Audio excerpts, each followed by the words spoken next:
Young Doc's in the courthouse. I hope I'll be able to recognize him. Don't touch those. These are very sensitive legal documents. Nobody is supposed to handle them but sworn officers of the court. Judge Brown says so. Judge Brown? Doc. Nice to meet you. I'm Michael, Corleone. Emmett Brown, but I am a law clerk, not a doctor. Now please get out of my way. I have important business to transact. Naturally, H2A multiplied by the inversion of H.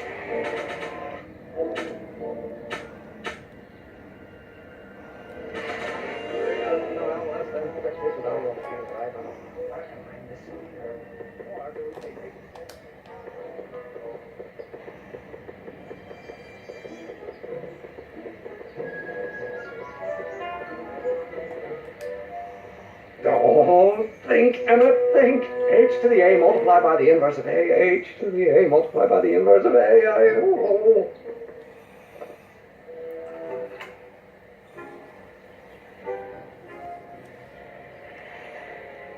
The constant mass of acceleration is reduced by the inverse of the speed relative to the speed of light.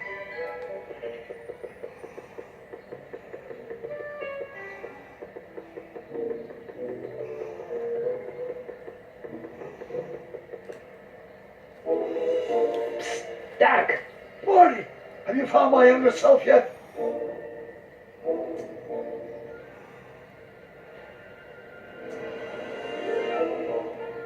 So, Doc, does this ring a bell? Don't think, Emmett, think. H to the A multiplied by the inverse of A. H to the A multiplied by the inverse of A. Good grief! Is that me? I sound so... Young? I was going to say intense. I forgot how wound up I used to get. Yeah, but what are you muttering about? Oh, that's easy. It's Ivanhoe's conundrum. Just tell my younger self that H equals a Hamiltonian operator. Won't giving him the answer mess up the time stream? Only if it turns out that reality is actually nothing more than a holographic illusion created by the interplay of subatomic particles on a vast two-dimensional membrane. So... It'll be fine.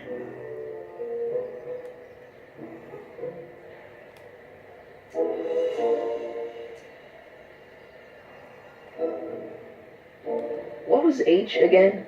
The Hamiltonian operator. Got it.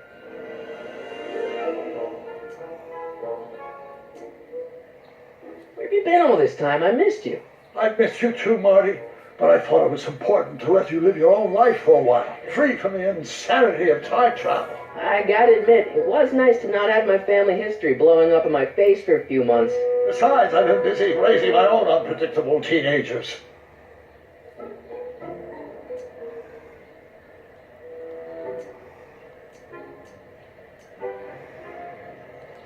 So how are Clara and the kids?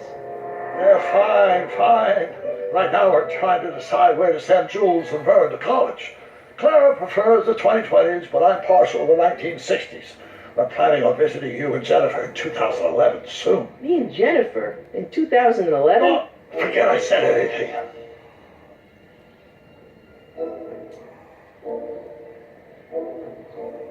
Where did the DeLorean come from? The last time I saw it had been smashed to pieces by a train. It's a fantastic story. Do you remember when the DeLorean got struck by lightning in 1955? Yeah? Unbeknownst to either of us, the lightning produced a temporal duplicate of the time machine, one that was tossed 70 years into the future. What? I found out about it during a trip to 2025 and recovered it just in time to stop Riff Cannon from vandalizing the time stream. Heavy. So that DeLorean... It's for all intents and purposes the exact same machine as the original. Plus or minus little bells and whistles I've added over the years, of course.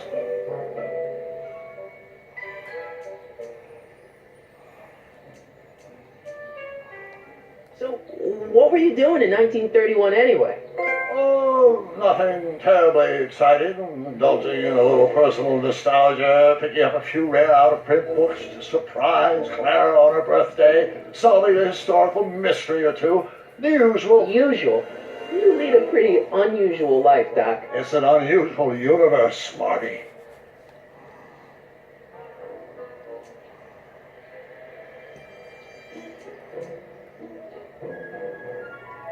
I hate to tell you, Doc, but your last time departed display is on the fritz. It is? So how did you find me? I found one of Edna Strickland's shoes in the DeLorean. How did one of her shoes get in the DeLorean?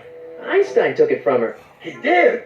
How strange. Ivy almost never attacks people. Not without a good reason, anyway.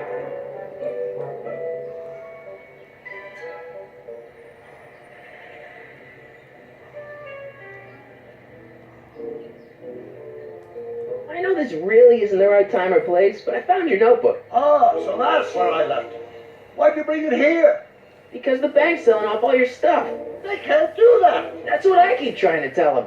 Well, you hold on to it for safekeeping. We'll deal with my financial situation in 1986 after we saved me from a grisly death in 1931. Hang in there, Doc.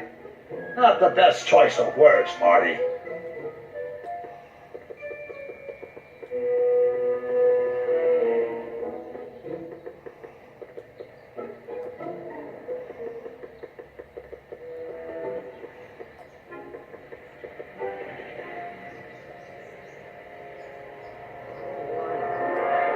H to the A multiplied. Listen, Emmett, you don't know me, but I'm your friend. I'm not big on friends. They get in the way of work.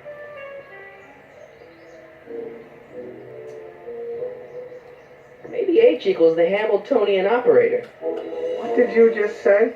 I said maybe H equals the... Hamiltonian operator. Yeah.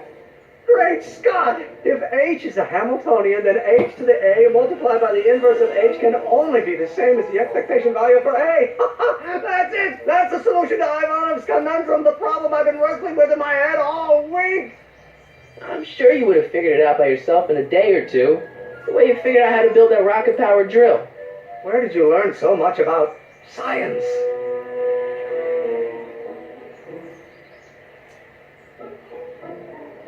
Well, it's like this. You know about my rocket power drill? Then there can only be one explanation. What? You're from the patent office. I confess I didn't quite know what to expect when I sent the paperwork, but I never expected this. Welcome! I'm at your service. What can I do for you?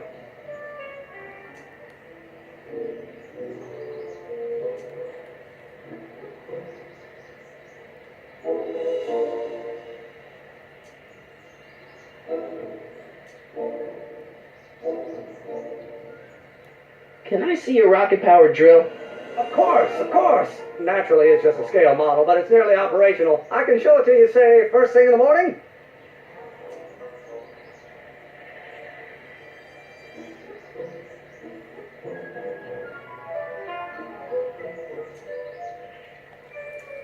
Nah, that's no good. I need to see a full-size model. That's fully operational. Oh, Tonight. oh. Otherwise, we'll have to award the patent to a competing inventor, Dr. McCoy. It can't be done. I mean, it might be possible to construct a full-size working model in that time frame, but I haven't got the main ingredient for the fuel. I'll get it for you. What is it? 190 proof grain alcohol. And you know how difficult it is to get a hold of alcohol these days. Especially now that someone's blown up the speakeasy.